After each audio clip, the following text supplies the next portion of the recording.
Welcome back to the deep dive. Today we are opening the flight envelope pretty wide, actually.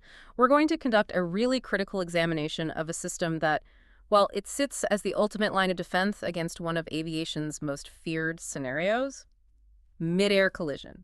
We are talking about the Airborne Collision Avoidance System, ACAS, or, as probably most of you know it, TCAS. That's right, TCAS. Our mission today is, well, pretty comprehensive. We're moving beyond just the basics. We want to really master the technical fundamentals, the detailed operational procedures, and perhaps most critically, the precise limitations of TCS. Yeah, the limitations are key. Definitely. This isn't just theory floating around. This knowledge is the absolute bedrock of modern commercial air transport safety, and we're going to ensure you have that deep integrated understanding required for professional operations and, importantly, for your exams. Exactly. And that independence you mentioned, that's what really defines the system. TCS was born out of, well, sheer necessity.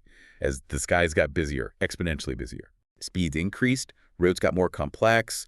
The traditional separation provided just by air traffic control systems, it started to show risk. You mean controller workload, things like that? Yeah, controller workload, communication delays, potential for human error. TCAS provides that immediate final margin of safety. It operates entirely autonomously, independent of ATC. Okay. And while ICAO officially calls it ACS, the U.S. designation, TCAS is generally the name everyone uses globally for the system we're really focusing on today. TCAC, specifically version 7. Okay, let's unpack this then, because when we talk about the operational reality for, well, the vast majority of commercial pilots out there, we are talking specifically about TCS2. Often that's mandated as ACS version 7, like you said. For commercial air transport, turbine-powered aircraft in Europe, so think aircraft heavier than 5,700 kilograms maximum takeoff mass, or those carrying more than 19 passengers, this system, it's just non-negotiable. It's the standard. It absolutely is. And that regulatory framework, it really informs every single operational procedure we're about to dig into. Hashtag TCS fundamentals and types. Right. And, to really appreciate the current system, TCAS, we have to just briefly look back at its predecessor. The first generation was TCAS-ASA. TCAS-SA. Yeah. That was a huge step forward for just situational awareness, wasn't it? But it had a significant limitation, philosophically maybe. It was a warning system, not really a resolution system. Exactly right. Yeah. TCAS was excellent for alerting the crew to other traffic nearby. It successfully detected and displayed the intruder's range and, importantly, approximate relative bearing. So it told you where it was, roughly? Yes. And if the intruder happened to have a Mode C transponder, which broadcasts altitude, then TCAS-SI could also display the relative altitude difference. But, and this is the crucial point, especially for understanding the difference between the two, the warning generated by TCAS-AS is strictly a traffic advisory, TA. That's it. Just the TS. Just the TA.